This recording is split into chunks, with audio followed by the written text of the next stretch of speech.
Alabama nursing student Kari Russell was driving home from work on July the 13th of 2023 when she dialed 911 to report seeing a toddler wandering along the side of Interstate 459. She said she was pulling over to help the child and then called her sister-in-law. The latter heard Russell scream before abruptly losing contact with her, though the line remained open. Responding law enforcement found no trace of the toddler, but they did stumble upon Russell's abandoned vehicle, along with her wig, phone, and purse. Over the next 2 days, local authorities organized an extensive search effort involving dozens of police officers and a $25,000 reward. The search came to an end just before 11 p.m. on July the 15th, when Russell returned to her Hoover residence on foot. The woman told investigators that after rushing to aid the abandoned toddler, she'd been abducted by a man with orange hair and a bald spot. She said she was stuffed into a vehicle, blindfolded, and driven to a house where she was forced to remove her clothes. Russell claimed that her kidnappers took pictures of her, but didn't make any physical contact with her. When she was later placed back in the vehicle, she claimed to have escaped and made a run for it into the woods before finding her way back home. Following Russell's reappearance, police findings began to cast doubt on her abduction story. She reportedly searched "Do you have to pay for an Amber Alert?" and "How to take money from a register without being caught" on the internet. She also looked up bus tickets from Birmingham to Nashville with a departure date of July the 13th, the day she went missing. Furthermore, there hadn't been any other reports of a toddler being seen on the side of the highway. Eventually, Russell confessed to making the whole thing up and was consequently arrested on charges of falsely reporting to law enforcement officers and falsely reporting an incident, both misdemeanors. The 26-year-old flashed a big smile in her subsequent booking photo before being bonded out the following day.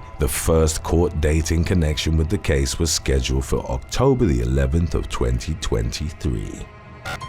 Number 6. Amber Lee Childs. On the morning of February the 20th of 2020, police officers were dispatched to 101 Kaywood Place in Hot Springs, Arkansas, after authorities received reports of a burglary in progress. The homeowner, 46-year-old Amber Lee Childs, was waiting outside when the officers arrived. She claimed to have witnessed a pair of Hispanic men breaking into her house earlier that morning. One of the responding officers later stated that Childs was acting erratic and hallucinating. At one point, she gestured towards some nearby bushes and said, "There's someone in there," but the police couldn't find anyone. The woman went on to say that the burglars had killed her cat and left it in the front yard, but officers once again found no evidence in support of her claims. When asked if she was intoxicated, Childs confessed to snorting meth 24 hours earlier. By the time of her admission, law enforcement had already searched and cleared the residence. Inside, they'd encountered the woman's brother-in-law, who denied that any burglary had taken place. Childs was subsequently taken into police custody on a felony charge of communicating a false alarm, as well as misdemeanor counts of public intoxication and disorderly conduct. Online records indicated that she'd been arrested for communicating a false alarm the previous year as well. She pleaded no contest to the charge mere weeks before her latest incident. Number 5. Kenneth Campbell. In February and March of 2016, Queens resident Kenneth Campbell made 36 false alarm calls to New York City authorities. FDNY officials released a statement detailing how the 47-year-old repeatedly requested assistance to his apartment building in Kew Gardens. The calls centered around bomb scares, gas leaks, electrical fires, and emergency medical assistance that all turned out to be fake. It was also reported that Campbell made upwards of 100 calls to his neighbors, harassing them about non-existent problems in and around the building. He admitted to changing his voice when making the calls, as well as using payphones or other people's phones in order to evade detection. In one instance, Campbell allegedly took on a Middle Eastern accent while telling 911 dispatchers that he was with Saddam Hussein and had a bomb. The man was arrested in late March, charged with making threats, falsely reporting an incident, and aggravated harassment. His bail was set at $20,000 and a judge ordered that he undergo a medical and psychological evaluation. Number 4. Joseph Desmond Fel. Police officers in Gulf Shores, Alabama were called to the Colonial Grand apartment complex shortly after 5:30 p.m. on November the 6th of 2022. Local law enforcement had received several calls about a man in the parking lot screaming for help, claiming to have been shot. Upon arrival, the officers encountered a man by the name of Joseph Desmond Fel, who told them he'd been shot by two people he didn't know. They weren't able to locate a gunshot wound on Fel's body, but he was nevertheless taken to the Gulf Shores emergency room. Medical personnel subsequently confirmed that the 43-year-old hadn't in fact sustained a gunshot wound. Following his release from the hospital, Fel was arrested and charged with rendering false alarm. According to the Gulf Shores Police Department, the man had a documented history of reporting false events and was even given an ankle monitor for a previous rendering false alarm arrest. Number 3. Alicia Marie Garvin. Police in Sweetwater, Tennessee received a call about a disorderly woman at the Oyo Motel. On September the 27th of 2020, Officer Brandon Kanzler responded to the scene, where he was informed by motel staff that the woman in question had been knocking on doors and asking strangers if they wanted to have intimate relations with her. The suspect, 29-year-old Alicia Marie Garvin, also allegedly pulled at least 5 fire alarms while running through the motel in the nude. When Officer Kanzler made contact with Garvin, she tried to justify pulling the alarms by claiming that she was almost assaulted at a gas station in Arkansas. She then changed her statement, instead claiming that the alleged incident occurred in Nyota, in neighboring McMinn County. A call to the McMinn County Sheriff's Office subsequently revealed that there had been no reports of an attempted assault in the area. While speaking with Officer Kanzler, Garvin went on to admit that she shot up with meth. Days earlier, she was arrested and booked at the Monroe County Jail in Madisonville on charges of public intoxication, trespassing, and filing a false report. Number 2. Elanor Williams. In May of 2020, Elanor Williams from the English port town of Barrow in Furness posted photographs of herself on Facebook in which she was covered in bruises, sported a black eye, and had a partially severed finger. The brutality of the injuries she'd suffered helped her pictures go viral online, as did the allegations she detailed in the post. According to the 22-year-old, she'd been abused by multiple men and trafficked by an evil yet clever Asian grooming gang composed primarily of Pakistani business owners. Among those William accused of assault was Jordan Tengrove, who accompanied her on a night out in March of 2019. She eventually became too intoxicated and needed to be taken home, but later claimed that Tengrove drugged her and threatened her with a knife. In addition to having his reputation completely sullied, Tengrove spent 73 days behind bars for his alleged crimes. Williams also accused Barrow businessman Mohammed Ramzan, who she allegedly worked for, of grooming her since she was a young girl.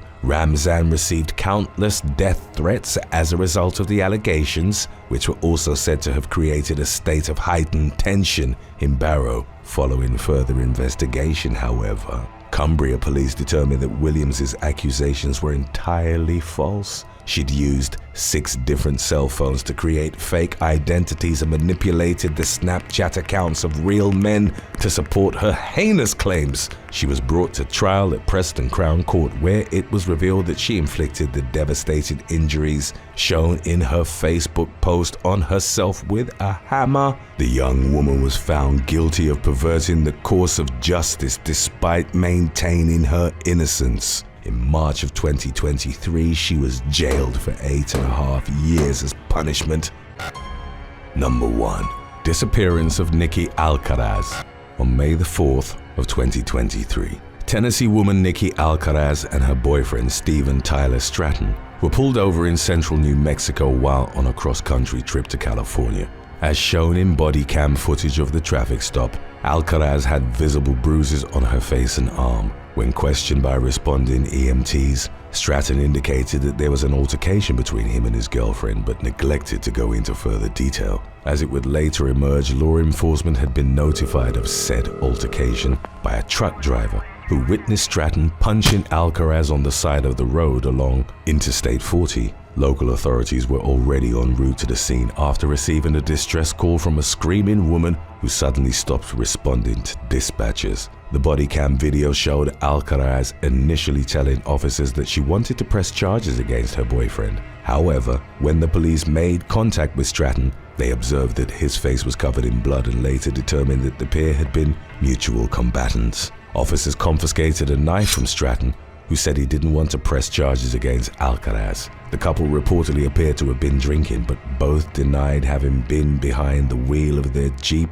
Wrangler, which was subsequently impounded. In the end, no charges were filed and the couple were allowed to go free. About a week later, 33-year-old Alcaraz was reported missing by her sister. The situation was quickly likened to the disappearance and murder of Gabby Petito, who also went missing while on a road trip with her longtime partner. Concerns were quelled, however, when Alcaraz was spotted at a Walmart in Northern California on May the 30th. She sold her phone at a kiosk and exhibited no signs of being in imminent danger. After officials from both the Redding and Eureka police departments made contact with the woman, she was no longer considered a missing person. In July of 2019, Tia Bryan from Birmingham, England, met 27-year-old Tobias Clark on Tinder. The pair started dating, but 25-year-old Bryan had no idea that Clark was a serial abuser who had 12 battery convictions, the majority of which stemmed from violence against former partners. At various times during their month-long relationship, Bryan suffered through violent outbursts of jealous rage from Clark, who was extremely controlling. The woman was punched, kicked, struck with cell phones and threatened with a screwdriver to the neck. At one point, Clark bit into her body through 2 layers of material after she'd received a text from a male friend.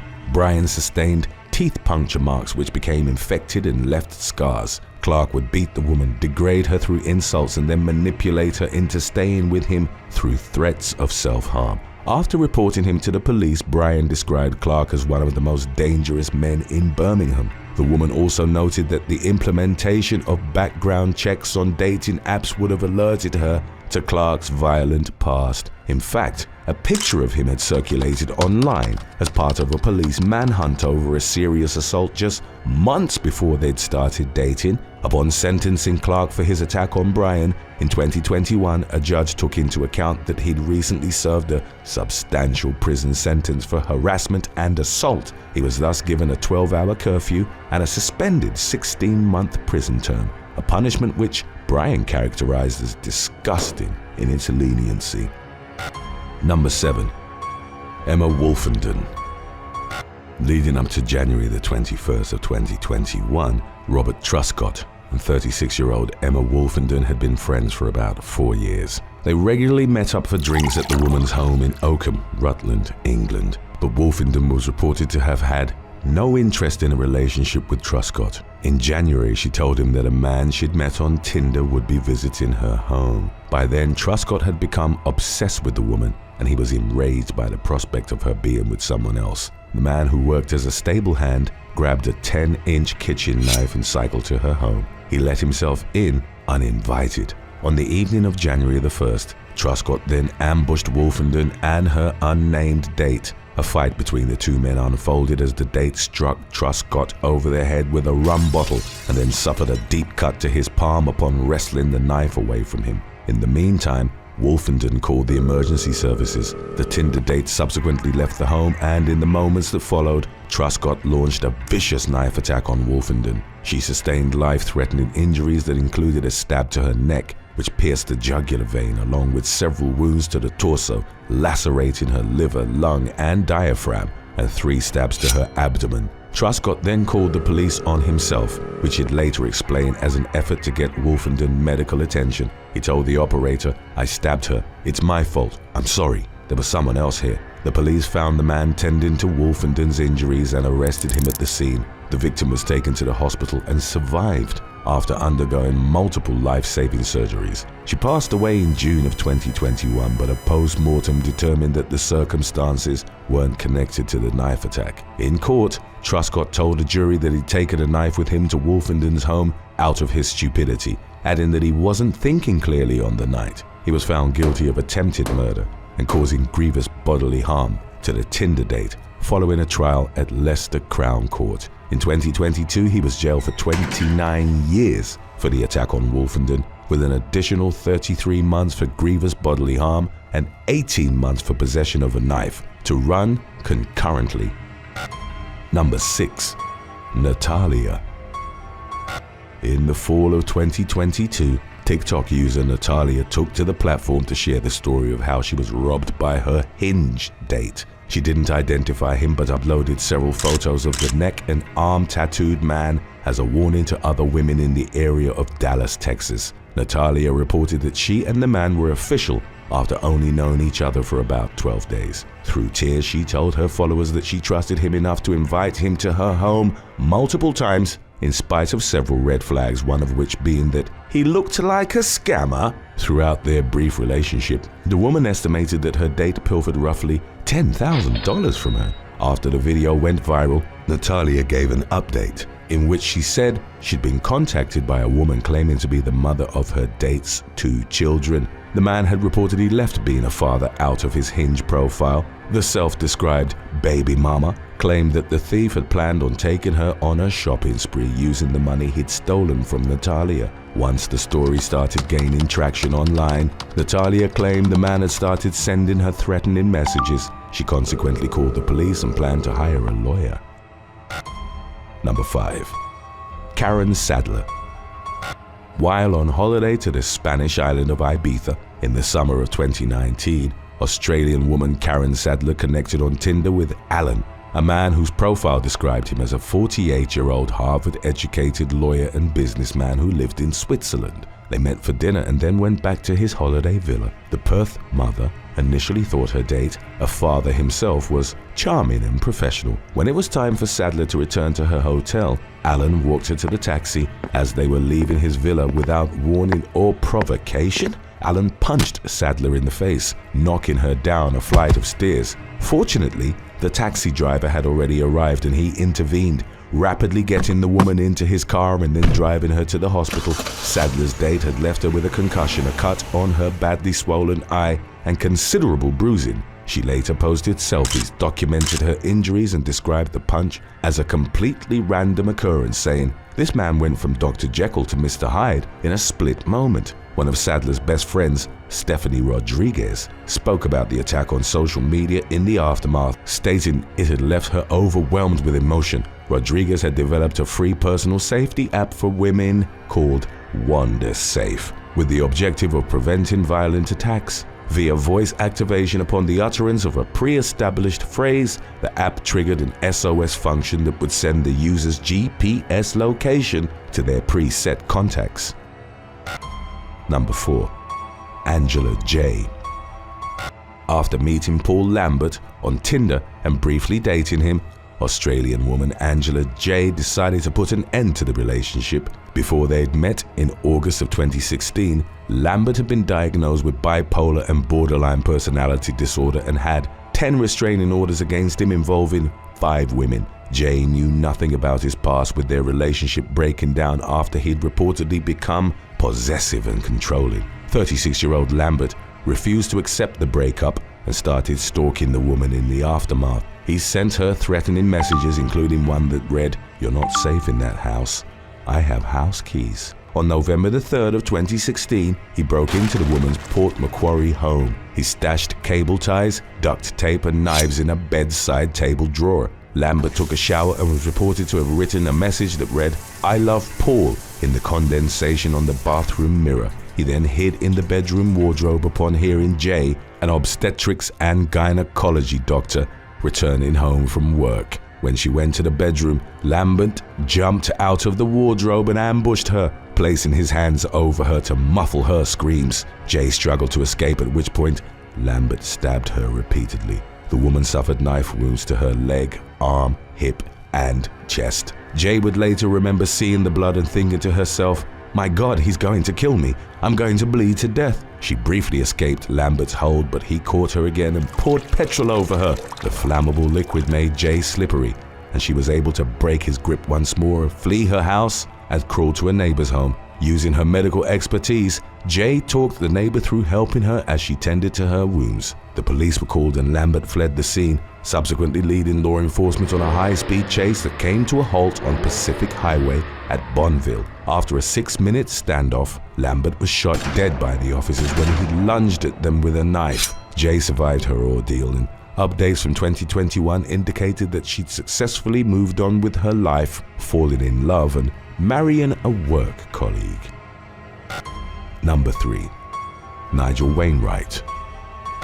Leading up to her arrest in 2019, Englishwoman Ashley Tweddale from Hull in East Yorkshire went on a scamming spree that impacted the lives of dozens of people and earned her over $70,000. Tweddale, a wedding planner, promised various services to at least 24 couples, which she never delivered before disappearing with a combined total of nearly $20,000. While working at a funeral director's, Tweddale swindled customer Fiona Barker, whose son had just died, out of nearly $1,000. She told the woman a story that resonated with her about her brother being in the hospital. Barker pawned off her cell phone to give Tweddale the money. The bulk of Tweddale's ill-gotten gains, however, had come from a man by the name Nigel Wainwright. They matched on Tinder in September of 2018, 2 months after the latter's father had died. During their conversations, Tweddale claimed her mother had recently passed away as well, conning Wainwright out of a few $1,000s which she claimed would go towards the headstone. A prosecutor would later refer to the incident as being particularly cunning and abhorrent because her mum was alive and well. Taking advantage of Wainwright's vulnerability and the fact that he'd started developing feelings for her, Tweddale also lied about being a victim of domestic abuse. Over the course of 10 months, he gave her over $53,000. Wainwright later testified in court he thought she was that special person and that her lies had ruined him financially and emotionally. Tweddale used the money to fund a gambling addiction and to take a month-long vacation to Spain after her activities had drawn condemnation on social media. Upon her return to the UK, the woman was arrested. In 2021, she was sentenced to 5 years in prison after pleading guilty to 26 counts of fraud.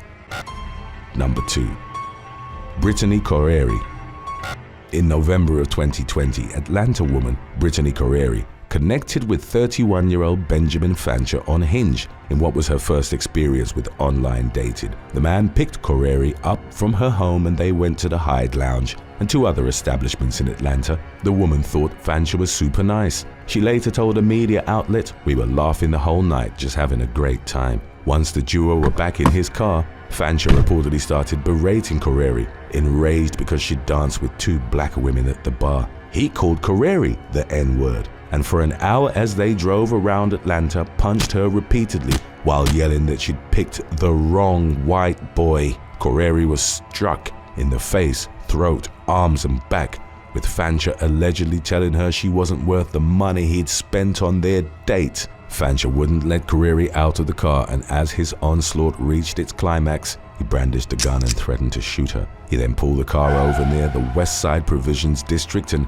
dragged his date out while he was still hitting her. A female security guard witnessed the incident and snapped a photo of a shirtless Fancher beating Keri, who was lying on the pavement next to his car. The guard intervened and Fancher took off in his vehicle. Keri, who suffered a number of injuries including split lips, shared her story on social media. She only knew Fancher as Ben by that point. Later in November, an unnamed New York woman was about to go on a date with a man she'd met on a dating app and who told her had recently moved from Georgia to New York to live with his grandparents. The date would never materialize as the woman came across Keri's Instagram post and recognized Fancher as the man with whom she'd been talking. The woman contacted local police and Fancher was arrested in Kent, New York on charges of kidnapping, false imprisonment, and aggravated assault. Number 1. Caitlyn Boss. In April of 2023, Utah woman Caitlyn Boss spoke to the media about a date gone wrong with a man she only identified as Trevor. They'd met on Tinder and after FaceTiming each other agreed to meet up for dinner. 22-year-old Boss claimed that in person Trevor's behavior changed drastically as he displayed an obnoxious wannabe rapper attitude. The young woman took note of several red flags, which included Trevor continuously talking about his money and music while attempting to play her his songs in the middle of the Olive Garden restaurant. Boss went to use the restroom and started contemplating an excuse to leave. Upon returning, she saw that Trevor was on his phone looking at nudes he'd received from a woman. He liked the photos and texted her back. The moment got even more awkward as he then opened a folder and sent a different woman several photos of his manhood. Boss sat back down, and when Trevor tried to play things off, she got up and left, subsequently blocking him from the app. Boss concluded the story by saying, "I didn't say buy or pay for my food. I didn't even eat my food." That's how fast this date was. In June of 2018, Massachusetts woman Julia Enright arranged to meet up with her ex-boyfriend in a treehouse near her home in Ashburnham. It was a spot where Enright and Brandon Chiklis had often had intercourse while they were dating in high school. On the day in question, however, 21-year-old Enright pulled out a knife and stabbed Chiklis several times, killing him. The young woman subsequently enlisted the help of her then current boyfriend, John Lind, to cover up the stabbing. Enright and Lind wrapped the victim's body in tarp and duct tape before dumping it about 12 miles north in the town of Rindge, New Hampshire. Chiklis' body was ultimately found a few weeks later. The police interviewed Enright, who confirmed her encounter with Chiklis in the treehouse on the day he died. Her version of the events that led to the stabbing painted her as a victim in the situation, rather than an aggressor. She claimed that though she'd initially planned to have intercourse with Chiklis, she changed her mind. He forced himself on her, so she purportedly used the knife in self-defense. However, the fact that she chose to hide Chiklis' body rather than contact the authorities casted doubt as to her supposedly innocent intentions. Enright was charged with second-degree murder, and the matter was brought to trial in November of 2022. The prosecution unveiled journal entries Enright had written about her insatiable curiosity to kill a person. They also brought up the young woman's work as a professional dominatrix, as well as her pastime of building bone art out of deceased animals to portray her alleged fascination with violence and death. The court also heard about text messages Enright had sent to her boyfriend shortly before the killing, in which she asked, "Do you think we could add bubbles to a bloodbath?" Although Enright maintained her self-defense claims, she was ultimately found guilty. In the spring of 2023, she was sentenced to life in prison with a minimum term of 25 years. That same month, Lind was indicted on charges of conveying a human body, accessory after the fact to murder, misleading a grand jury, and perjury. Number 5. Jacob Sullivan and Sarah Packer.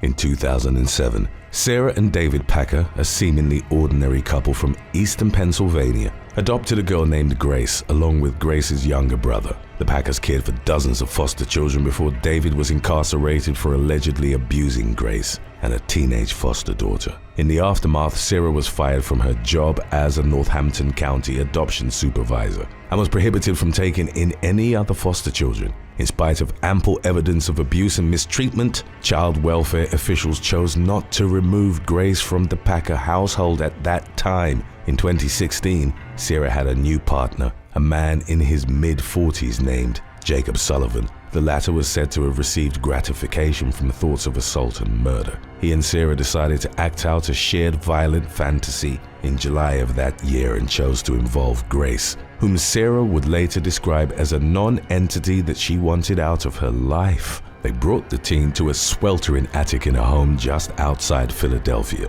where they administered what they thought would be a lethal dose of medicine. The couple then bound Grace's hands and feet and stuffed the ball in her mouth. Subsequently, Sullivan assaulted the defenseless girl while her adopted mother watched. When he was done, they left Grace to die in the suffocatingly hot attic. She managed to escape some of her restraints before Sullivan returned 12 hours later and fatally strangled her. In the months that followed, the couple concealed the victim's body in cat litter. Eventually, they dismembered it and hid the remains in a remote area where hunters would stumble upon it. In October, both Sullivan and Sarah were arrested and hit with a number of severe criminal charges, including first-degree murder and abuse of a corpse. Sullivan pleaded guilty in February of 2019, and after 12 hours of deliberations, a jury sentenced him to death. While announcing the punishment, a Bucks County judge told the man, "You have no soul," before adding, "I have never said that to another human being in my life, and I hope to not say it again." The following day, Sarah was sentenced to life plus an additional 52 to 102 years in state prison. In the spring of 2020, Sullivan passed away of natural causes while awaiting execution at SCI Phoenix in Montgomery County. Number 4. Kyle John Vander Molen.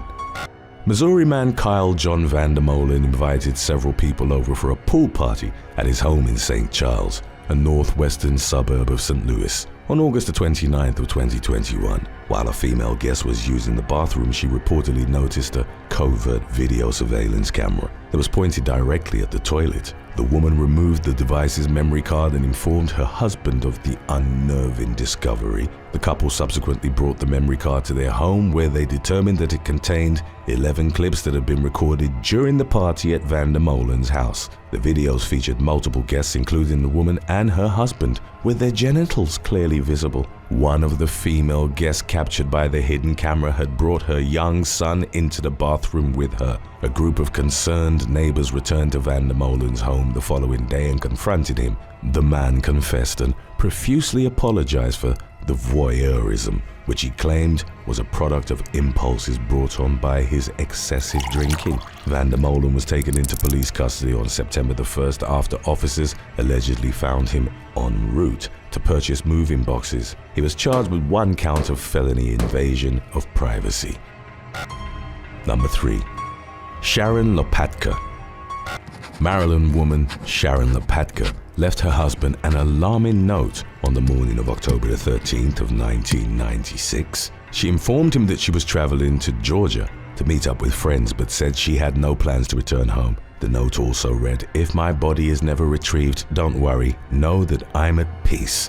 Later that night, Latka arrived in Charlotte, North Carolina, on an Amtrak train. She was picked up by Robert Bobby Frederick Glass, a computer analyst whom she'd met online. The pair drove to Glass's rural mobile home, and Latka was never heard from again. Her husband contacted the police after finding the note she left him. Investigators subsequently uncovered 6 weeks of email conversations between Latka and Glass, in which they exchanged raw, violent, and disturbing messages about the former's fantasy of being tortured by an intimate partner. In their email correspondence, Latka had explicitly requested that Glass torture her to death. Law enforcement staked out Glass's mobile home for several days but saw no sign of Latka. They ultimately obtained a search warrant for the residence and recovered several of the woman's items from inside. Human body parts later determined to be Lapatka's were reportedly found buried beneath a mound of soil roughly 75 feet from the home.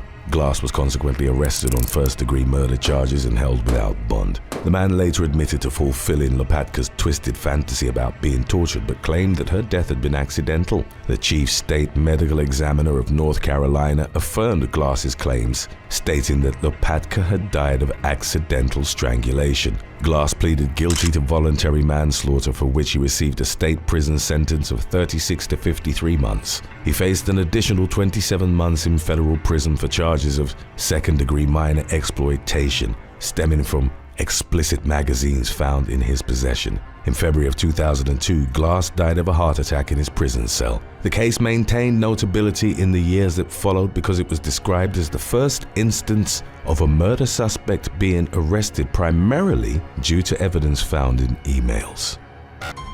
Number 2. Lisa Schuler.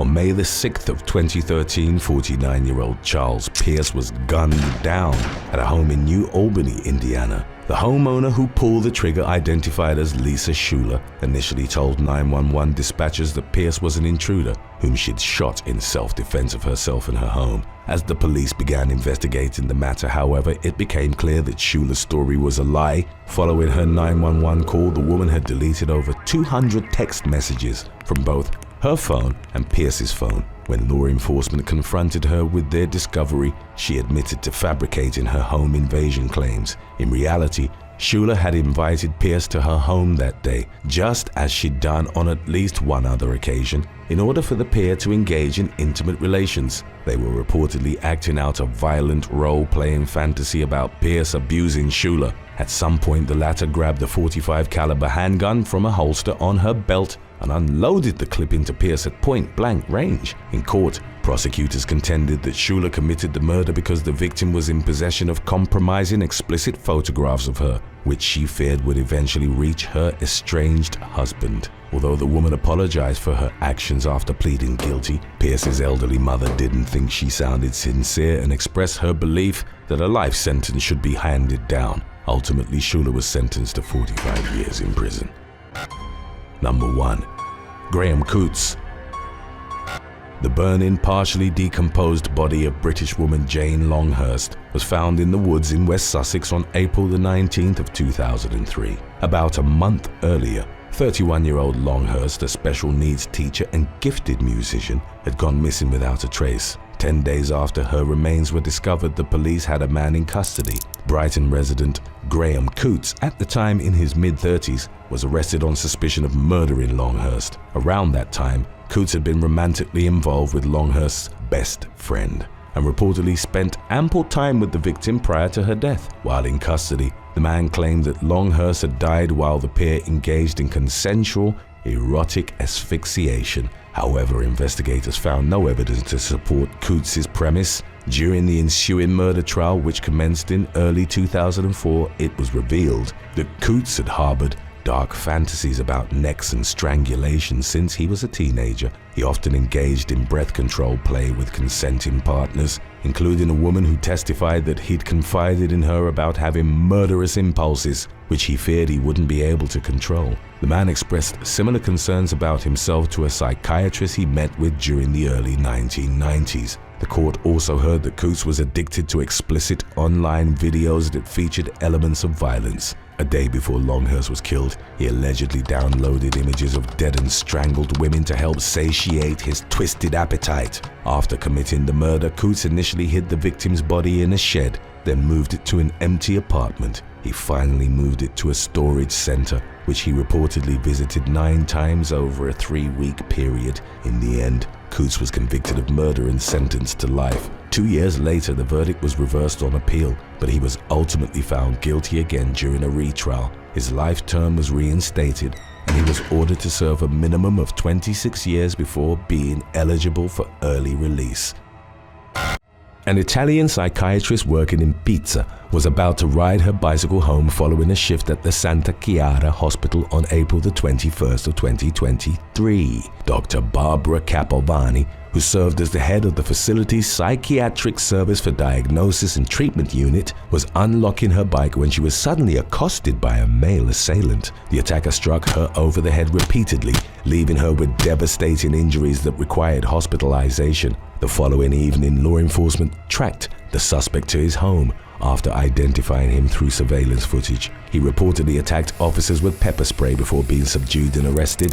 Authorities subsequently found a crossbow under the man's bed. The suspect, a former patient of Capovani's named Gianluca Paul Seung, was arrested on charges of attempted premeditated murder. On the night of April the 23rd, however, Capovani's condition took a turn for the worse and she ultimately succumbed to her injuries. Seung's charges were thus upgraded to premeditated murder. The suspect, who already had a criminal history, was said to have harbored ill will towards his former doctor, who treated him back in 2019. In a social media rant from July of 2022, Seung called himself a shaman, mediator between visible and invisible. He went on to denigrate Capovani, whom he accused of taking part in satanic rituals with her colleagues. Seung's Facebook profile was riddled with similarly delusional ramblings, including a post in which he claimed that secret agents had implanted an explosive chip in his body. Number 5. Catherine Ann Brazeau.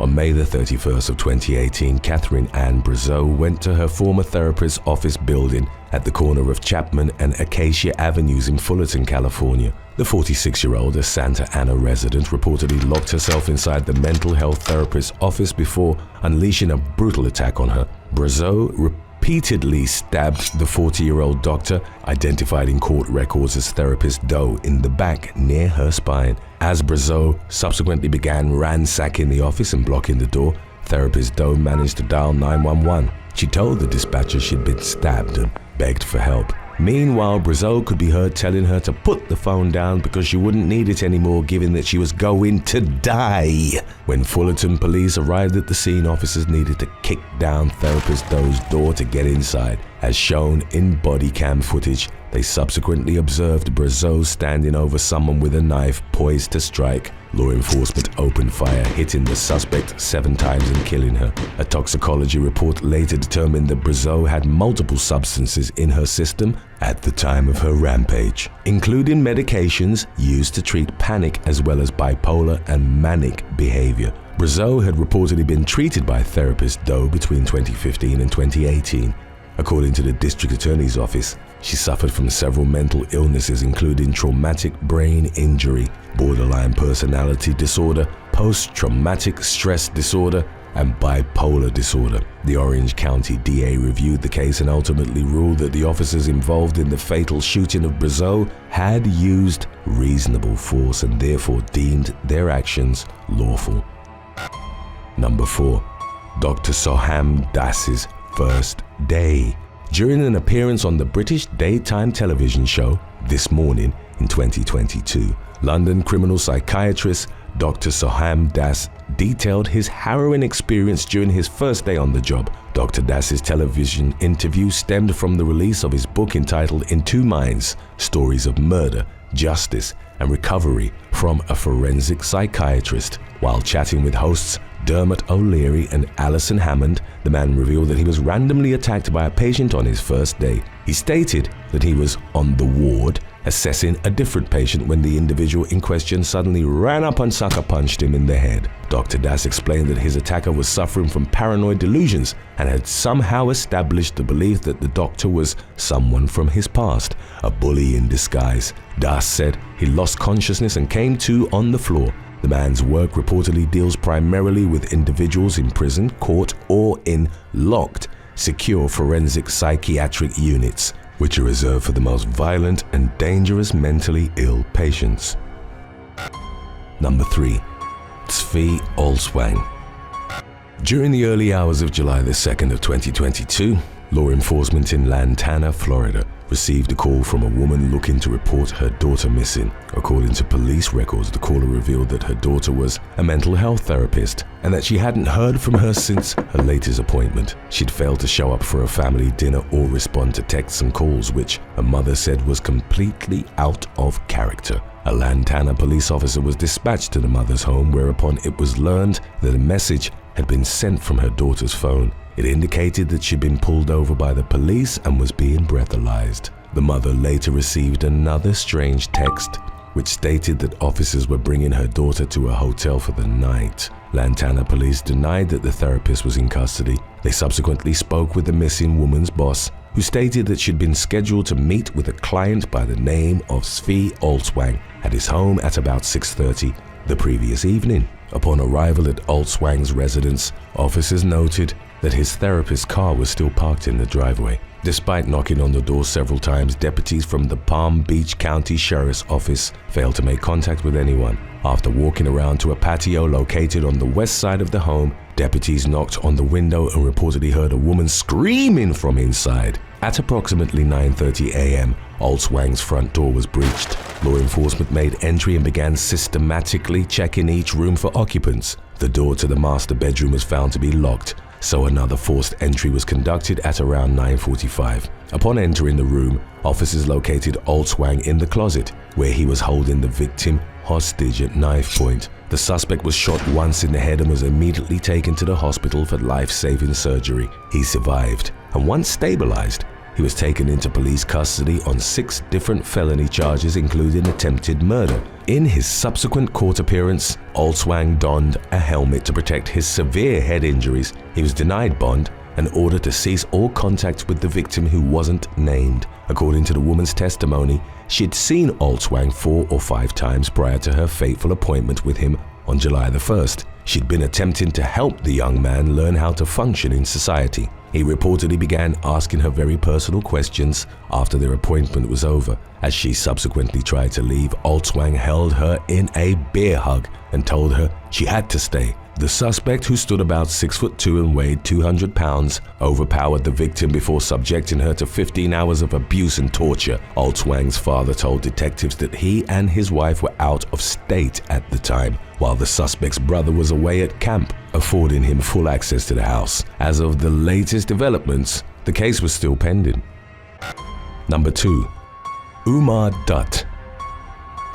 21-year-old Umar Dut from Kansas went to his psychiatrist's office in Wichita's Carriage Parkway near Central and Edgemore on September the 13th of 2017. The troubled young man reportedly harbored ill intentions to hold Dr. Achyuta Reddy hostage and eventually kill him. Upon being confronted by his patient, Dr. Reddy tried to escape but was chased into an alley behind the Holistic Psychiatry Services Clinic. It was there that Dut allegedly stabbed the 57-year-old doctor upwards of 165 times before running his lifeless body over with a car. According to a Wichita police detective, a female employee at the clinic heard Dr. Reddy's cries for help from inside his office, then witnessed Dut stabbing him. She was able to briefly separate the two, enabling the victim to flee into the alley, where he ultimately met his tragic end. An autopsy determined that in addition to the extensive sharp force trauma injuries Dr. Reddy sustained, he also suffered blunt force trauma during Dut's onslaught. About 20 minutes after the victim's body was discovered, a security guard at a Wichita country club spotted Dut sitting in a gold Toyota Camry registered to his father, wearing blood-soaked shorts. A search of the vehicle led to the discovery of a baseball bat in the back seat, a shirt heavily stained with blood, as well as more blood on the tire tread. On December of 2021, Dut pleaded guilty to the crime. 2 months later, he was sentenced to life in prison with the possibility of parole after 25 years. Due to the man's history of mental illness, it was recommended that he serve out his sentence at Land Correctional Mental Health Facility. Number 1. Christopher Frick. The lifeless body of Delaware psychiatrist Caroline Ekong was found by her college-aged daughter during the early morning hours of October the 14th of 2015. 55-year-old Ekong's remains had been left inside her residence, located on Withers Way in the Sanford Ridge neighborhood of Hockessin. 30 minutes after her body's discovery, a call was placed to 911 by 21-year-old Christopher Frick. The latter, a former patient of Ekong's, confessed to dispatchers that he was responsible for the killing. According to police records, Frick went to the psychiatrist's home that night with the intent to kill. Just before 4 a.m., he broke into the two-story house, confronted Ekong, and stabbed her multiple times. The young man then retrieved his car from a nearby parking lot and went to his parents' house in Autumnwood, where he dialed 911. During a subsequent press conference, the Newcastle County Police Chief revealed that Frick had become obsessed with his former psychiatrist after she refused to let him leave a psychiatric facility he was staying at when he was 18. Following his eventual release, he posted a review of the facility online stating, "The person who imprisoned me was Caroline Ekong, whose ego is so large that she would never be able to admit doing something wrong." A journal recovered by law enforcement contained numerous entries centered around Frick's desire to kill Ekong, a crime he plotted for at least a year. The young man was charged with first-degree murder, first-degree burglary, possession of a deadly weapon during the commission of a felony, home invasion, and possession of burglary tools. In September of 2016, he pleaded guilty but mentally ill and was ultimately sentenced to life in prison plus 25 years. Frick apologized during his sentencing hearing, indicating that he wished he could take back his actions. As per the terms of his plea deal, he was ordered to receive treatment for the litany of mental disorders for which he suffers while incarcerated. Following a road rage incident that led to a traffic collision in St. Petersburg, Florida, a brother and sister were charged with attempted murder. An unnamed 21-year-old motorcyclist was heading east on Central Avenue in September of 2022. Simultaneously, Solimar Rosario was in the passenger seat of a Lincoln Mercury driven by her brother, Narciso. Following an unspecified argument, 31-year-old Solimar hung out the window of the vehicle and started taunting the motorcyclist. 32-year-old Narciso then intentionally drove into the rider, sending his motorcycle into oncoming westbound traffic, whereupon he collided head-on with a truck. The siblings then fled the scene, leaving the motorcyclist fighting for his life on the side of the road. He survived and was taken to the intensive care unit of a local hospital where he was placed on a ventilator and in a medically induced coma. He'd suffered multiple broken bones and a brain bleed. Solimar and Narciso were subsequently arrested and charged with attempted murder in the second degree. Number 7. Neaker and Shawn hurt. On July the 31st of 2019, an emergency call was placed from a home in Jonesboro, Georgia, claiming that a man by the name of Shawn Jackson had gone missing. His son Nicholas had been awoken by Neaker Hurt, Jackson's living girlfriend, who reported that her partner had left home in the middle of the night. As the investigation progressed, the authorities learned that Jackson had been caught cheating by Neaker shortly before his disappearance. The couple fought in front of his mistress's house and continued arguing upon returning home. Nicholas told investigators that they'd both calmed down by nightfall. Roughly 3 weeks after the man's disappearance on August 19th, the body of a man was discovered in a shallow grave in Jefferson County, Alabama. An analysis of the tattoos, fingerprints, and clothing confirmed the remains as Jackson's. The police suspected that Neaker had been responsible for the murder but wouldn't have enough evidence to arrest her until April of 2023, when she was taken into custody along with her brother, Shawn. The investigation determined that on the night of Jackson's disappearance, the woman had shot him 3 times in the head as he slept. She then called her brother, who helped her dispose of the body. On April the 20th, the siblings were both charged with malice murder, possession of a firearm during the commission of a crime, tampering with evidence, and concealing the death of another person. Number 6. Christopher Buckner and Timothy Savoy. In the summer of 2014, law enforcement in Guyton, Georgia, was called to reports of a prowler outside the Countryside Baptist Church. When they arrived at the location in the early morning hours, officers encountered 20-year-old Christopher Buckner and her brother, Timothy Savoy, aged 25. The latter initially told the police that he was walking his sister back to her home. Within minutes, the pair admitted that they'd had intercourse 3 times in a tractor-trailer parked outside the church. The brother and sister blamed their behavior on the fact that they'd recently watched The Notebook together. The 2004 romantic drama movie, which is based on a Nicholas Sparks novel, stars Rachel McAdams and Ryan Gosling as a young couple who fall in love in the 1940s. Buckner and Savoy claimed that the movie had been the inspiration for their actions. They were arrested on multiple charges that included incest and prowling.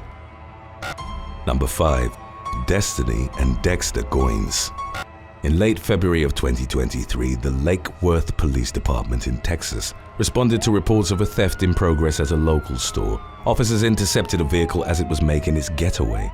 The driver refused to pull over and a chase ensued, but the vehicle eventually came to a stop after crashing into a field near the 3100 block of Dakota Trail. 3 people emerged from the car and fled on foot.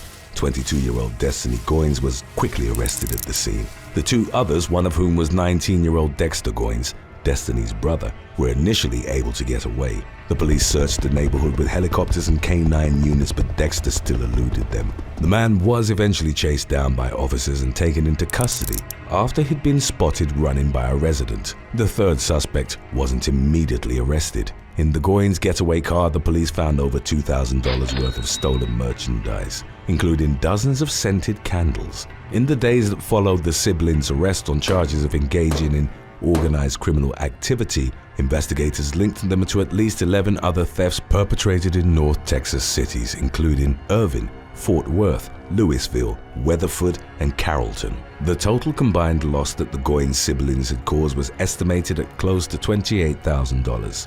As of the latest information available on the matter, the investigation was still in progress and the siblings faced the possibility of further charges. Number 4. Kimberly and Alexa Torres Marin.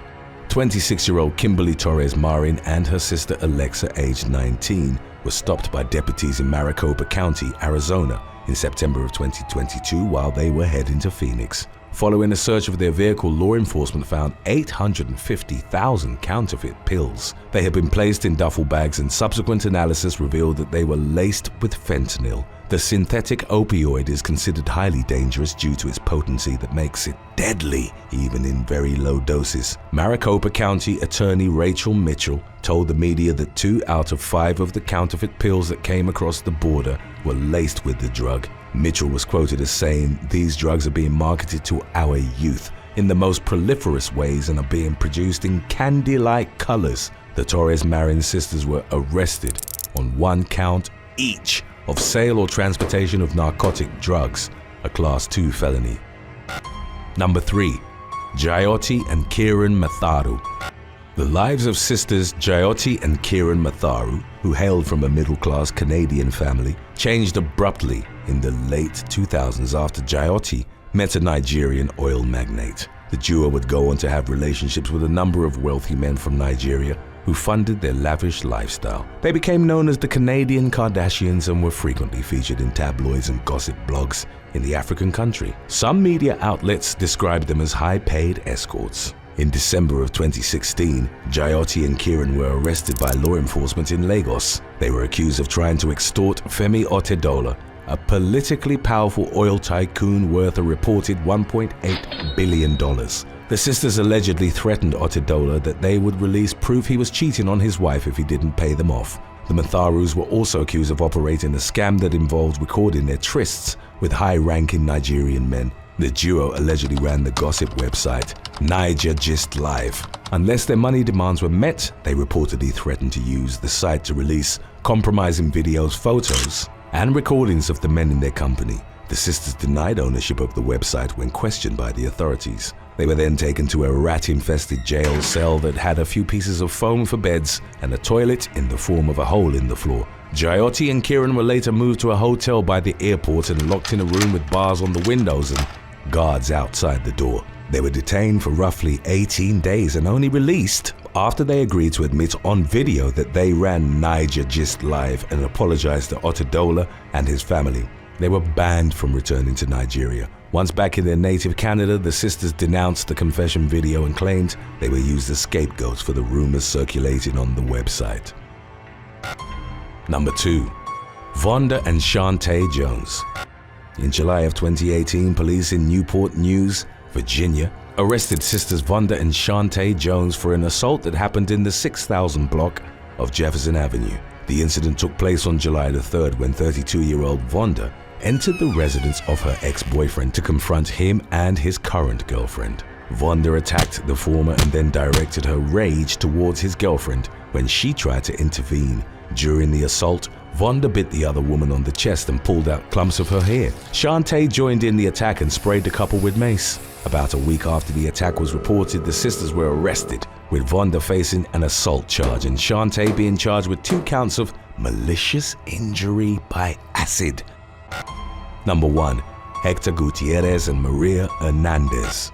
On May the 25th of 2015, Las Vegas police received reports that a man had been attacked near the intersection of Buffalo Drive and Eldora Avenue, just south of Sahara Avenue. Responding officers found that the victim, Enrique Hernandez, had been gruesomely murdered. His wife, 32-year-old Maria, told the police that an unknown assailant had come at him with a hatchet. Enrique was hacked repeatedly in the neck area until his head was only held to the body by a few ligaments. There were defensive wounds that indicated he'd fought for his life. The Idaho couple had traveled to Las Vegas for a quinceañera. Maria claimed that after dropping off their children with a relative, they decided to go dancing at a bar in the city's east. They then got lost on the way back and started experiencing car trouble.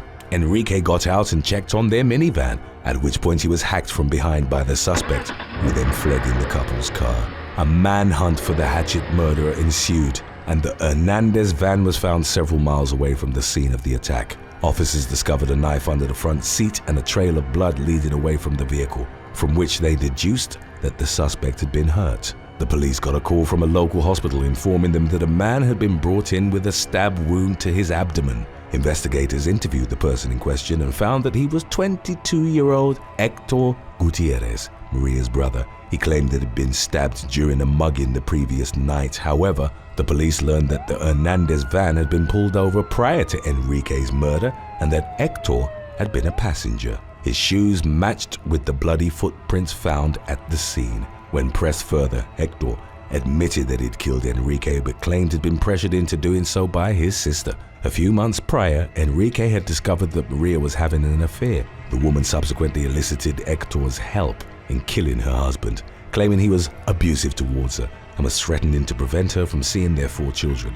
Hector reluctantly agreed to the murder plot, The trio had actually gone to the bar together, and after the traffic stop, Maria, the designated driver, feigned car trouble. She'd brought the murder weapon beforehand and hidden it in the vehicle. When Enrique got out, she gave Hector the signal and he struck him 5 times from behind with the hatchet. The victim was still able to fight back and stab Hector. Maria then held her husband's arms back as her brother dealt the fatal blows. Investigators found no indication that Enrique had been abusive towards his spouse, and multiple sources claimed he was committed to mending their marriage. Hector and Maria pleaded guilty to the murder in 2017. The former was given a 20 to 50 year sentence, while his sister was sentenced to 25 to 70 years. Utah man Eric Richins was found unresponsive at his Camas residence on March the 4th of 2022. The 39-year-old man and his wife, Kari, had just shared a drink to celebrate the latter closing on a house for her business, according to police records. The woman told investigators that she subsequently fell asleep in one of their children's rooms. She said that when she awoke, she found her husband unconscious in the bedroom. He was cold to the touch, so Kari allegedly tried CPR. First responders later stated it was unlikely she'd taken any life-saving measures due to the large amount of blood that came from Eric's mouth. The latter was ultimately pronounced dead. According to the medical examiner, the man had 5 times the lethal dosage of fentanyl in his system. It was established that Eric had orally ingested the drug, which was described as illicit fentanyl and not medical grade. Suspicions immediately fell upon Kari, whom Eric had previously accused of trying to poison him. Less than a month before his death, on Valentine's Day, his wife had made him a sandwich,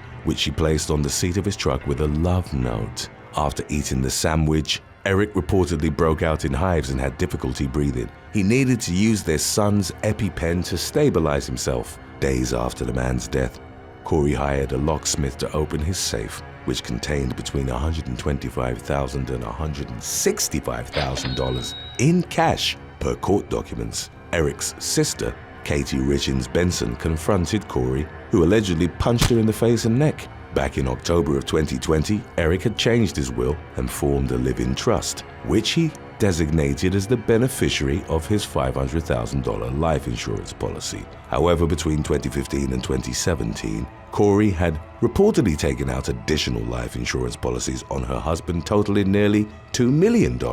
Although her actions were suspect, authorities didn't initially have enough evidence to make an arrest. In March of 2023, a year after Eric's death, Kari released a 41-page children's book titled Are You With Me? She dedicated it to her late husband, saying it was written to create peace and comfort for children who have lost a loved one. 2 months later, however, Kari was arrested on charges of aggravated murder and 3 counts of possession of a controlled substance with intent to distribute. Investigators had gathered additional evidence against the woman, including correspondence between her and an acquaintance about the purchase of fentanyl pills. Kari was scheduled to appear in court for a detention hearing in June of 2023.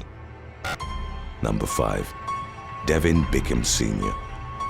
Former North Chicago cop Devin Bickham Sr. placed a frantic 911 call to report that his girlfriend had been shot on the night of July the 11th of 2011. The 39-year-old informed the dispatcher that a car had stopped in front of him and his partner, Shervin Alexander, on Division Street in Chicago. A man then emerged from the bushes and fired a handgun several times, striking Alexander in the mouth, chest, and shoulder. When asked by the dispatcher if his girlfriend was breathing, Bickham replied, "No, she's gone." Within minutes of the 911 call, combined task forces from both Forest Park and Oak Park police arrested a pair of male suspects. The men were brought to the scene of the crime, where Bickham indicated he didn't know them. As the investigation progressed, however, it came to light that Bickham had been in cahoots with the 2 suspects, one of whom was his son, Devin Bickham Jr. The other, identified as 35-year-old Cardell Taylor, had allegedly been recruited by the Bickhams to carry out Alexander's murder for $400. Although Bickham Sr. and Alexander were supposed to get married the following month, investigators said their relationship had soured. They'd first gotten involved after the elder Bickham separated from his wife. Alexander was pressuring the man to leave his estranged partner and marry her. The River Forest Deputy Police Chief stated that Bickham Sr. thought the woman was interfering with his life and wanted her out of the way. On the night of the murder, Taylor had been the one to gun down Alexander, while Bickham Jr. served as a getaway driver. Meanwhile, Bickham Sr. made the call to 911 in an attempt to conceal his involvement. All three suspects were held without bond in Cook County Jail. In the summer of 2014, both Bickhams were convicted of first-degree murder. Bickham Sr. was consequently sentenced to 95 years in prison, while his son was sentenced to 50 years. Taylor was found guilty during a separate trial the following year. Number 4. Stephanie Burns Fox. In 2022, residents of the town of Greenwich, Connecticut, rallied around a local family after the loss of their young son to brain cancer. Chief among the grieving family supporters was 37-year-old Stephanie Burns Fox. The latter reportedly created a website aimed at collecting donations for the family. Several Greenwich residents donated cards totaling $1,780. In November of 2022, however, local law enforcement announced that they'd taken Fox into custody in connection with the website's operation. Police revealed that the woman was deceptive in the way she collected the gift cards. She would allegedly change the recipient email address from the families to one controlled by her. Fox claimed that the donations were given to families in need from the Pay It Forward group she ran, but couldn't provide evidence to that effect. She was consequently charged with fourth-degree larceny. As of the latest updates, Fox had been released after posting a $10,000 bond. Number 3. Chris Watts. Chris and Shannon Watts, along with their 2 daughters, led a seemingly idyllic existence in the town of Frederick, Colorado, where they resided in a 5-bedroom home located on Saratoga Trail. In the summer of 2018, the Watts family's lives were destroyed by an unspeakable tragedy, which began to unfold on August the 13th. Early that morning, Shannon returned home from a business trip to Arizona. Later in the day, a friend and colleague by the name of Nicole Atkinson became concerned after Shannon, who was pregnant, failed to show up for a doctor's appointment and wasn't answering her phone. Atkinson went to the Watts residence around midday but was unable to find the woman. She notified Chris, who was at work, and contacted local law enforcement. A welfare check was then conducted at about 1:40 p.m. Chris eventually arrived at the scene and gave police officers permission to search the house. While there was no sign of Shannon or the girls, investigators did find personal items she'd left behind. Searchers discovered the woman's purse containing her keys and the children's medicine, as well as her phone,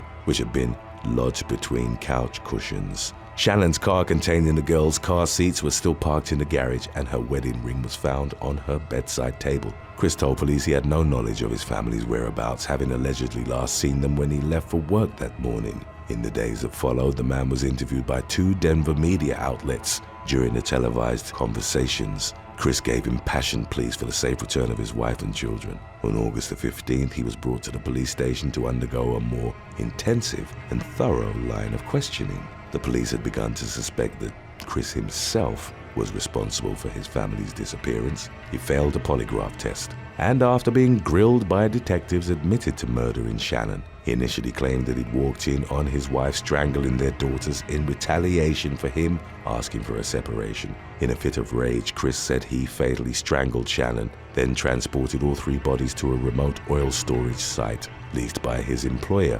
Anadarko Petroleum. However, what actually happened was far more sinister, as would eventually be revealed. Chris and Shannon reportedly got into an argument after the former asked for a divorce. He was in the midst of a passionate affair and wanted to end the marriage so he could start a new life with his mistress. Shannon wasn't so receptive to his plan, so he murdered her, then smothered the girls one after the other. The man pleaded guilty to multiple counts of first-degree murder and was consequently given 5 life sentences without the possibility of parole. Number 2. Amanda L. Stewart. 40-year-old Amanda L. Stewart from Hannibal, Missouri, faced legal repercussions in connection with an online marketplace she operated through Facebook in 2022. According to subsequent reports, Stewart listed various items on her store's Facebook page, at least 30 of which were purchased. However, after receiving payment, the woman allegedly failed to follow through with shipping the items to her customers. Numerous complaints were made, and following a 9-month investigation, Stewart was taken into custody on charges of deceptive business practices and stealing. She was held at the Marion County Jail on a $25,000 cash bond. no further updates have been made to the public as of her arrest in May of 2022. Number 1. Todd Kendhammer. Law enforcement in La Crosse County, Wisconsin received a call about a car crash along County Road M near West Salem on the morning of September the 16th of 2016. The caller, Todd Kendhammer, told dispatchers that a pipe had fallen from a flatbed truck, crashed through his windshield and struck his wife, Barbara. Emergency crews were sent to the scene and struggled to save the 46-year-old woman who'd suffered significant injuries. Meanwhile, Todd was described as having been very concerned about his wife's condition while speaking with police officers. The man reportedly worked in glass and windshield repair. He said he and his wife had been on their way to pick up a vehicle that needed repairing, after which she would take their car to a local school where she worked as a lunch lady. Todd had various cuts and bruises on his body, which he attributed to his work, as well as extensive injuries to his knuckles, which he blamed on the car accident. Investigators weren't convinced that the wounds stemmed from the crash, but the only person who could corroborate his story, Barbara, ultimately succumbed to her injuries in the hospital. Detectives obtained security camera footage that showed the Kendhammers traveling along County Road M as Todd had claimed, but there was no sign of a flatbed truck. 4 days after the incident, the county medical examiner found that there were signs of strangulation around Barbara's neck, along with scratch marks. The Wisconsin Crime Lab performed an analysis of the couple's vehicle. Glass fragment findings didn't support Todd's account of the accident. In fact, the lab determined that no one was in the passenger seat and the door was open when the windshield was shattered. Todd was brought back in for questioning and presented with the inconsistencies in his story. Despite a rigorous 4-hour interrogation, the police were unable to obtain a confession, and the man was allowed to leave. His freedom was short-lived, however, as investigators finally got the break they needed soon after. Todd's DNA was found beneath Barbara's fingernails, enabling authorities to classify her death as a homicide. In December of 2016, Todd was arrested and charged with first-degree intentional homicide. His trial commenced in December of the following year. The defense team argued that the litany of contradictions in Todd's testimony could be attributed to the stress of losing his wife of 25 years. Prosecutors contended that the man had staged a freak car accident to cover up a murder that had already occurred. The jury ultimately sided with the prosecution and found Todd guilty of killing his wife. He was consequently given a life sentence and had his request for a new trial denied in 2022. Hey, you don't do that. Don't you touch me. I don't care. Listen, white man, don't you touch me. Don't you touch me, white man. Listen. No, don't that white man touch me. White man better not touch me. Let's go south.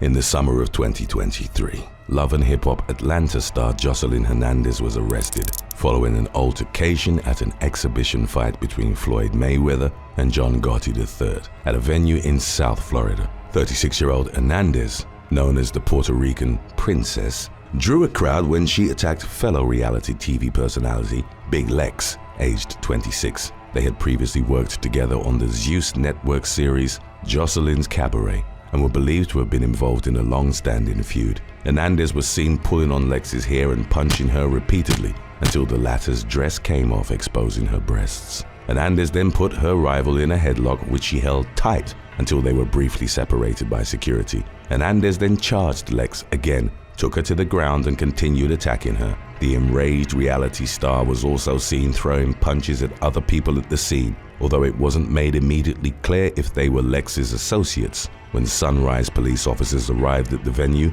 Hernandez persisted in her aggressive behavior. She told the police, "I don't want any white men touching me," and moments later attempted to hit a man at the scene with her phone. As officers tried to calm Hernandez down, she started shoving them, which resulted in the police taking the reality star down and handcuffing her. The incident was captured on witness cell phone cameras and the officers' body cameras and later shared by TMZ. Hernandez resisted and refused to walk, which resulted in the cops hoisting her in the air as they took her to the parking lot. Throughout the incident, Hernandez continued yelling out a racist, homophobic, and profanity-laced tirade at the arresting officers. She was initially charged with battery, trespassing, and resisting an officer with violence. Updates from August of 2023 indicated that she'd also been charged with 2 felony counts of battery on a law enforcement officer. Shortly after the incident, while out on bail, Hernandez capitalized on the arrest by releasing a music video for her song,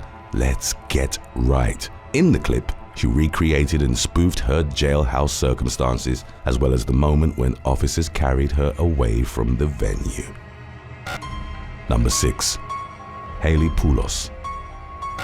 On April the 29th of 2023, General Hospital star Hayley Poulos was arrested in Pasadena, California, following a head-on collision on a freeway. As reported by the California Highway Patrol, the 24-year-old was traveling west at 60 miles per hour when she lost control of her vehicle, crossed the divider, and drove into oncoming traffic. She then crashed her 2019 Ford into an eastbound vehicle. The second driver was subsequently hospitalized with severe injuries and later stated an intention of suing Poulos. The actress, who'd been playing Molly Lansing Davis on the ABC soap opera since 2009, emerged from the crash relatively unscathed. Firefighters extracted her from the wrecked vehicle and helped her to an ambulance. As reported by the LA Times, Poulos struck one of her rescuers as they were assessing her injuries, telling them that her shirt was worth $400. Responding officers noted that Poulos smelled of alcohol and her speech was slurred. The police also found that she had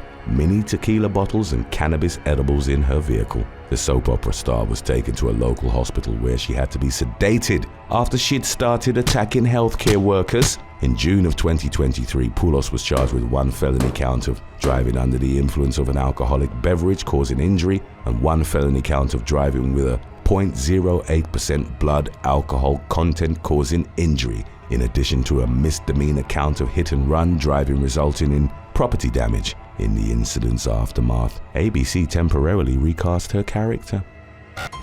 Number 5. Kaz Crossley. 27-year-old British reality star Kaz Crossley was arrested at an airport in Abu Dhabi in February of 2023 while transferring on a flight to Thailand. The 2018 Love Island finalist's passport had raised a red flag. Charges had been pending against her following a video from 2020 which had been circulating online. It had been taken at the height of the coronavirus pandemic, when numerous influencers had traveled to the United Arab Emirates for work or recreational purposes. The clip showed Crossley snorting a white powder off a counter. First-time drug offenders in Dubai faced a minimum of 3 months in prison and a maximum fine of around $27,000 at the time of her airport arrest. After she was detained for a few days, Crossley was allowed to return to the UK. Speaking on her recent arrest and the incident which had sparked it, the reality star admitted she'd made mistakes and told a media outlet, "It was a time in my life where I definitely didn't love myself at all." Number 4. Freddie Bentley. In late March of 2022, Freddie Bentley, a runner-up on the social media-themed reality show The Circle, was arrested at a pub in Essex. The 24-year-old later claimed that a group of men had shouted insulting remarks towards him, some of which were aimed at his sexuality. While he was in the establishment, Bentley was accused of throwing a drink at the group, pushing one of the men and later scratching a bouncer who was escorting him out of the pub. When the police arrived at the scene, they arrested the reality star on suspicion of 3 counts of common assault and criminal damage.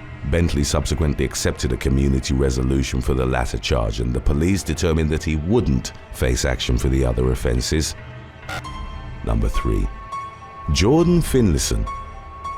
In the summer of 2019, Jordan Finlayson, a Penthouse model and former Beauty and the Geek runner-up, was taken into custody alongside her boyfriend as part of a drug bust in Waterloo, Sydney. The operation had been led by Strike Force Petal, established in late 2018 with the aim of investigating the circulation of illegal drugs in the Redfern area. 28-year-old Finlayson and her boyfriend, Martin Rosa, were charged with 15 offenses in relation to the distribution of illicit drugs, including supplying prohibited drugs in a commercial quantity. The police found heroin, methamphetamine, and gamma-butyolactone in their possession. At the time of her arrest, Finlayson admitted to having a drug addiction that cost her $5,000 per week and saw her take substances such as cocaine, heroin, Xanax, marijuana, and GBL. In April of 2020, the model, who'd also worked as a cheerleader for various basketball teams, was sentenced to 2 years and 3 months in jail for the drug charges. She was granted parole in September of 2021 after serving 15 months. Finlayson pledged to turn her life around but would face further legal troubles while on a conditional release. Between January the 29th and February the 2nd of 2022, she was accused of stealing credit card information from 3 men. The victims were attending a private pool party in Botany, Sydney, where Finlayson was working as a waitress. The men had left their possessions in the front room and the reality star took photos of their credit cards and driver licenses. While using the front room to get changed, she passed the information along to a different party and wasn't determined to have actively defrauded the men or benefited from the information theft. Finlayson pleaded guilty but avoided further jail time and was given a 12-month community order. By August of 2023, Finlayson had been arrested several more times, with one incident involving her throwing a glass at her brother-in-law and another crashing her Toyota Yaris while under the influence of GHB and methamphetamine. The woman subsequently admitted to relapsing, and the legal proceedings on the latter incident were set for October of 2023. Number 2. Grant Robichaux. Reality TV doctor Grant Robichaux, who'd appeared on the Bravo TV show Online Dating Rituals of the American Male, was arrested alongside his girlfriend, Sarisa Riley, for drugging and abusing multiple women at Robichaux's home in Newport Beach, California. The couple would allegedly prey on women they met at luxury restaurants and bars. The earliest reported incident had occurred in October of 2016 when a woman, identified in court records as Jane Doe 1, met the couple at Baja Sharkies. She claimed that she and her roommate had blanked out after Robichaux and Riley had bought them drinks. The victim then awoke in a state of undress next to her topless roommate in Robichaux's home. Upon her asking the reality star what had happened, he was reported to have replied, "You wanted this. You wanted to come back here." A fight ensued, and the victim's screams were heard by neighbors who called 911. A second woman testified in court that she'd met Robichaux through a dating app, and that she was surprised when Riley arrived as well to their date at Nobu Newport Beach on Easter weekend 2017.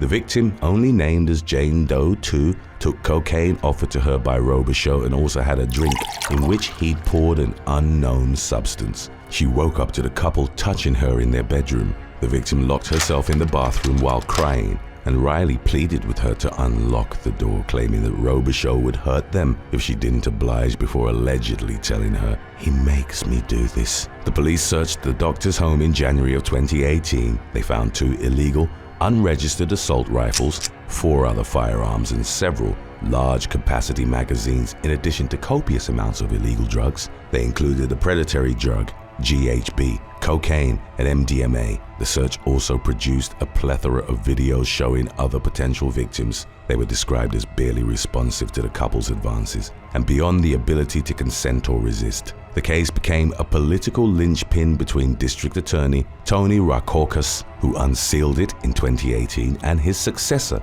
District Attorney Todd Spitzer, who controversially moved to have it dismissed. Robichaux and Riley denied the abuse charges, claiming that they were partial to the swinger lifestyle and that their actions had been consensual and not predatory. As of July 23, the abuse charges had been dismissed by Orange County Superior Court Judge Michael Leveson, who found the evidence to be insufficient. The couple nevertheless still faced the charges of drug and gun possession and poisoning. Number 1. Jackson Mahomes.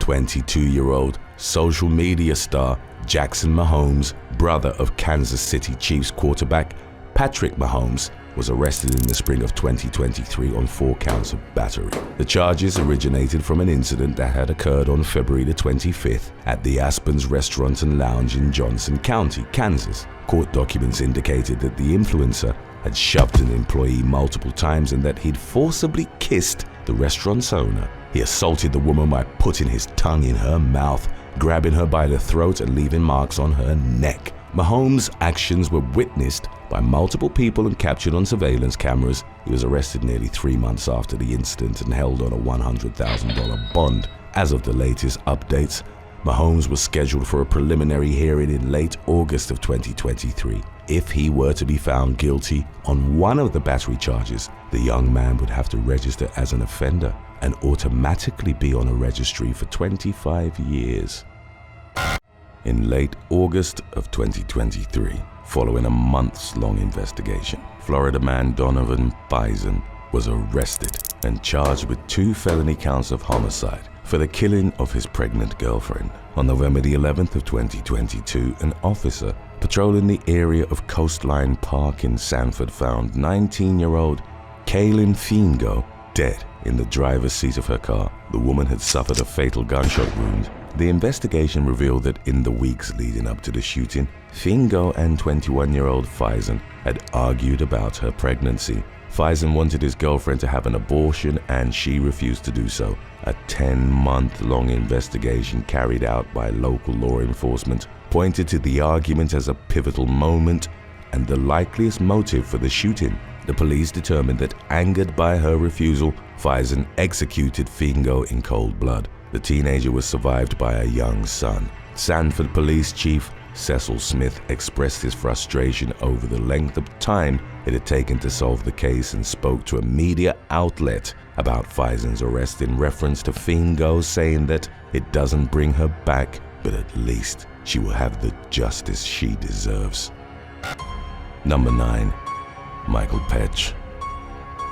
In February of 2005, British woman Claire Bernal from Kent went on 3 dates with Czech-born man Michael Petch. They'd met while Bernal worked at the cosmetics counter at a Harvey Nichols store in Knightsbridge, London, where Petch was a security guard. The 22-year-old told her mother that red flags had begun appearing in the relationship and that she felt suffocated when Petch expressed his love for her. After they'd gone out for less than a month, the man was also controlling and wanted Bernal to only spend time with him, not her friends or family. The latter ended things, but Petch started stalking and harassing her in the aftermath. He would show up at her home and at the platform from where she took the train. In addition to harassing her at work, Petch would send Bernal dozens of messages, some of which turned to threats when his feelings for her weren't reciprocated. On March the 30th of 2005, he boarded the train with Bernal at London Bridge and approached her aggressively.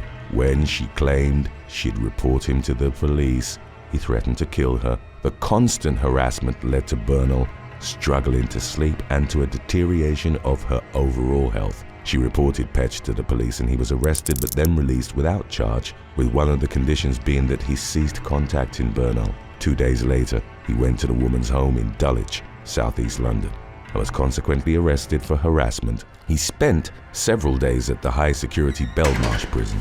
In late August of 2005, Bernal was waiting to give evidence in the stalking case, but Petch changed his plea to guilty and was bailed out while awaiting sentencing. Roughly 2 weeks later, on the evening of September the 13th, he walked into the Harvey Nichols store while high on cocaine and with a pistol in hand. He approached the counter where Bernal was getting ready to finish her workday. Her back was turned to him. Petch shot her once in the back of the head and 3 times in the face after she'd collapsed. The police arrived to find both Bernal and her killer dead at the scene. Number 8. Justin Arthur Ray Davis. For about a month leading up to early April of 2022, Oklahoma man Justin Arthur Ray Davis stalked an unnamed Tulsa woman after resigning from their mutual workplace. Davis's campaign of harassment reportedly involved showing up to the woman's home to leave candy and food on her doorstep. On April the 2nd, the victim and her husband were about to leave their Tulsa apartment when they spotted Davis sitting in a truck nearby. He got out of the vehicle holding a shotgun, at which point the couple retreated inside their apartment. Davis fired a shot through their front door, which hit the woman's husband in the hand. Davis then burst into the home and grabbed the woman, dragging her down the stairs and assaulting her in the process. The husband intervened, but Davis aimed the shotgun at him, threatening to open fire if the woman didn't get in his truck and leave with him. He emphasized his intentions by shooting twice in the air. During the chaotic scene, the couple's neighbors alerted law enforcement and they arrived at the scene. prompting Davis to speed off without the victim. A chase ensued, but Davis eventually crashed his car while attempting to take an off-ramp on the I-44. He suffered injuries to his face in the collision. He was taken to a hospital and then to a Tulsa County jail with his mugshot showing him with a bloody face. He was charged with kidnapping, shooting with intent to kill, and first-degree burglary. Number 7. Marvin Magallanes. In 2016, Marvin Magallanes drove twice to the home of reality star and business mogul Kylie Jenner in Calabasas, California. Magallanes, at the time in his mid-20s, told the security guards that he was there to see Jenner and was reported to have attempted driving through a security gate. Following his arrest, he pleaded no contest to vandalism and was released on probation after spending 10 days in the county jail. Magallanes was reported as being a schizophrenia sufferer who was delusional about being in a relationship with Jenner. After being refused access to her, he suffered further delusional episodes in which Jenner told him that someone was trying to steal his life, and the only way to stop them was to take someone else's. At around 2 a.m. on October the 27th of 2016, Magallanes fatally stabbed 52-year-old homeless man on a side Tavita as he slept behind a restaurant. On January the 27th of 2017, again at around 2 a.m., he took the life of homeless man Sabah Al-Sad, aged 49, while he was sleeping on a bus bench. Magallanes surrendered to Anaheim law enforcement in July and confessed to killing Al-Sad before he was tied to the previous killing via DNA evidence. That same month, while jailed and awaiting trial, Magallanes attacked his cellmate, 27-year-old Daniel Pham. The man had been incarcerated on a joyriding conviction and was due to be released. Jail surveillance footage showed Magallanes charging Pham from behind, placing him in a chokehold and dragging him away. The man's lifeless body was subsequently found covered with a sheet on a bed in their cell. Magallanes was reported to have shown no emotion during a court appearance in the fall of 2022, when a judge sentenced him to 2 consecutive life terms in prison, plus an additional 15 years to life for the 3 murders. Number 6. Brendan Rowan Davis. On July the 30th of 2019, friends Will Vander and Brendan Rowan Davis spent the night drinking vodka at the home of 27-year-old Kellyanne Case in Gosport, Hampshire, England. At one point during the meetup, Rowan Davis, who had learning difficulties and an IQ of 55, told Case that he liked her, to which she reportedly reacted by laughing at him. Valander and Case then went upstairs and had intercourse, unaware that Rowan Davis was filming them on his cell phone through a gap in the door. The 2 men eventually left, but Rowan Davis returned to the home and launched a vicious attack on Case. He bound the woman with cable ties and tortured her for nearly an hour before he slit her throat. It was later determined that the injuries had been inflicted in a coercive manner, so that the victim would do what she was being told by Rowan Davis. The attack was believed to have been driven by his sadistic personal gratification. Rowan Davis set the woman's house ablaze before leaving, and her naked body was found by responding firefighters. The killer was tied to the scene by DNA found on one of the cable ties and a sample recovered from the victim's body. He was also spotted burning various items in the killing's aftermath, including a pair of underwear he'd taken from Case's home. Rowan Davis was found guilty of murder in 2020 and jailed for life with a minimum of 30 years served. Speaking of the victim, the sentencing judge addressed Rowan Davis to say she was vulnerable and defenseless. She was completely at your mercy and you showed her none. Number 5. Jodie Weston.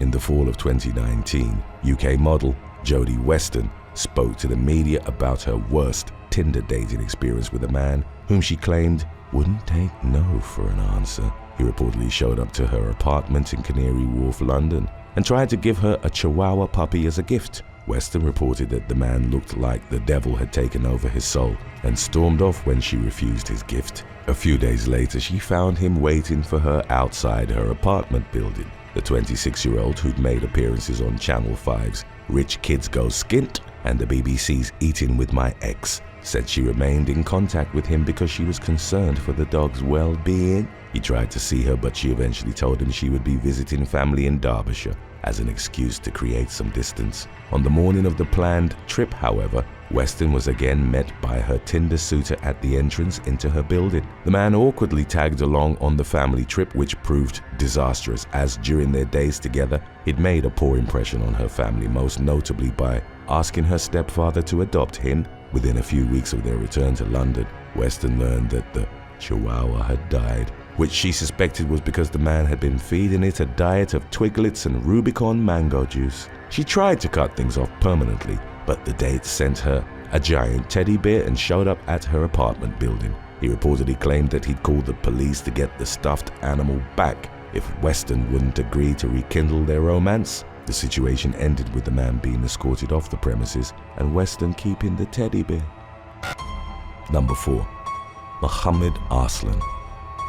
Muhammad Arslan and Hina Bashir grew up in the same village in the Faisalabad district of Pakistan. Arslan, who was 6 years older than Bashir, became infatuated with her when he was in his teens. He befriended the preteen via text messages, later telling her, "How wonderful it is that I have found my princess in the house right next to mine." Bashir repeatedly rejected his advances and eventually moved to the UK in November of 2021 to study at Coventry University's London campus. Fueled by his obsession with the young woman, Arslan gave up his job as the manager of a pharmacy and followed her to England.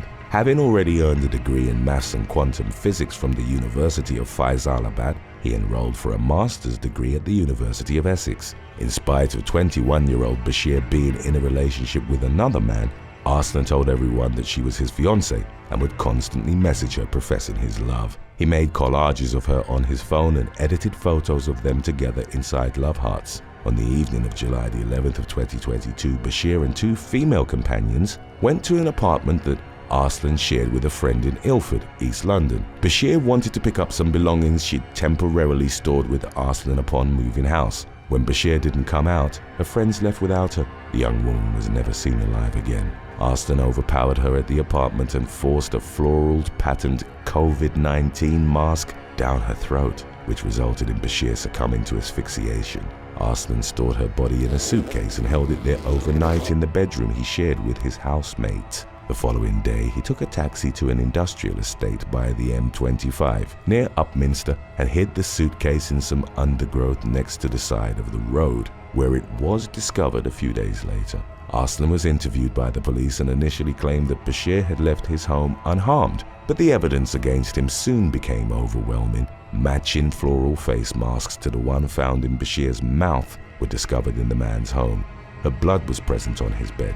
CCTV had captured him dragging the suitcase, and the taxi driver confirmed that he'd taken him to the industrial area. His DNA was found on the suitcase handle, and investigators recovered soil matching that from the dump site from his shoes. The man's obsession and imaginary relationship with Bashir was evident from photos found on his phone. Arslan eventually changed his story and claimed that he'd accidentally killed Bashir while trying to quiet her down during an argument.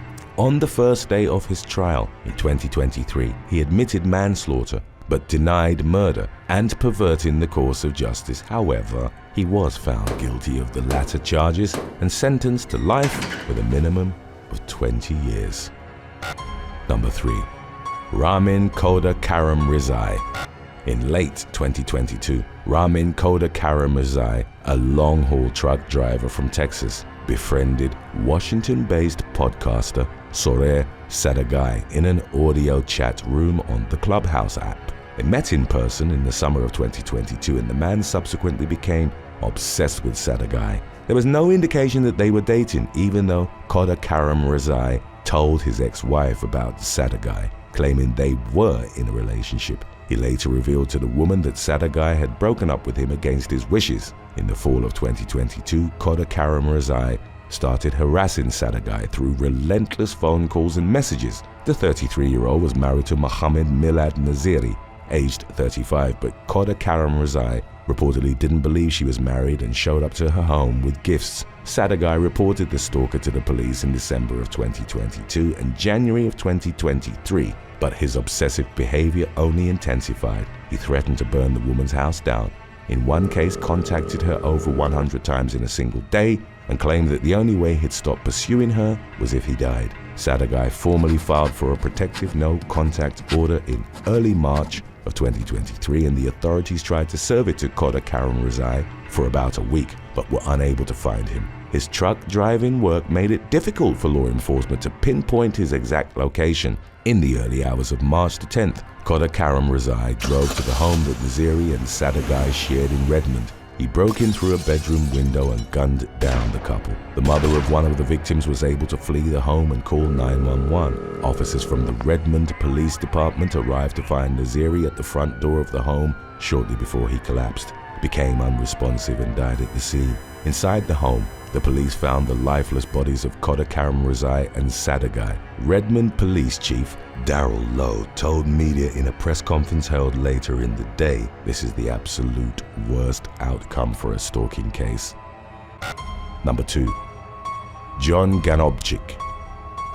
On January the 26th of 2016, Christy McCains was returning to her car through a food court of the 4th Street Live entertainment complex in Louisville, Kentucky. She noticed that a man later identified as John Ganobchik had started following her. Surveillance captured Ganobchik as he stalked the woman and then entered the elevator with her. 25-year-old McCains would remember sensing that the man intended to harm her as he hadn't pressed any floor button. Neither of them looked at the other during the 13-second elevator ride. When the doors opened on the 6th level, McCains ran to her car and Ganobchik gave chase. The woman was only able to get one leg inside the vehicle before Ganobchik tackled her to the ground, slammed her head and tried to stab her with a rusty steak knife. Winter weather meant that McCains was wearing multiple layers and the blade didn't go through. Ganobchik pressed the knife against her torso, demanding all her money. He then threw McCains on the passenger seat of her vehicle and reportedly told her, "We're going." During the struggle, and as she was being held at knife point, the woman managed to push Ganobchik and create enough distance for her to reach into her purse. She pulled out a .32 caliber Beretta handgun, then shot Ganobchik in the neck and buttocks. McCains drove away to safety, but the attack had left her with a torn hamstring and needing extensive surgery on her hip. She was hailed as a self-defense hero. When news of the incident broke, Ganobchik was arrested and appeared in court with a breathing tube in his neck. He survived the shooting and pleaded guilty to robbery, attempted kidnapping, and criminal mischief. In 2017, he was sentenced to 15 years plus credit for time served. Number 1. Alexander Cornell. 27-year-old Alexander Cornell, a bartender at a restaurant in Ipswich, England, developed an obsession for his manager, an unnamed 39-year-old woman who'd repeatedly made it clear to him that she had no interest in a relationship with him. Cornell, nevertheless, gave her numerous gifts such as flowers, chocolates, underwear, a red dress, and gym clothing. The woman changed gyms 3 times and Cornell showed up to each one in spite of the victim never telling him she'd left or rejoined elsewhere. He was also reported to have had her photo as the background of his Apple Watch. Cornell eventually developed jealousy and hatred towards the woman's partner, 41-year-old Blazej Piotrowski, a chef at a restaurant in Bury, St. Edmunds. On July the 4th of 2022, Cornell was captured on CCTV in his Ford Fiesta as he followed Piotrowski's vehicle to a multi-level parking lot. As Piotrowski bent down to look at his tires, Cornell stabbed him with a curved blade commonly known as a zombie knife. The victim turned around and saw Cornell holding the blade. The latter delivered several additional knife strikes before running away. He was arrested later that same day. Piotrowski recovered after suffering 3 stab wounds to his back and neck area, the largest of which was about 3 inches long and had caused muscle damage. After a trial lasting 6 days, Cornell was found guilty of attempted murder at Ipswich Crown Court on May the 23rd of 2023. He was subsequently given a 20-year prison sentence with an extended license period of 5 years. Thanks for watching.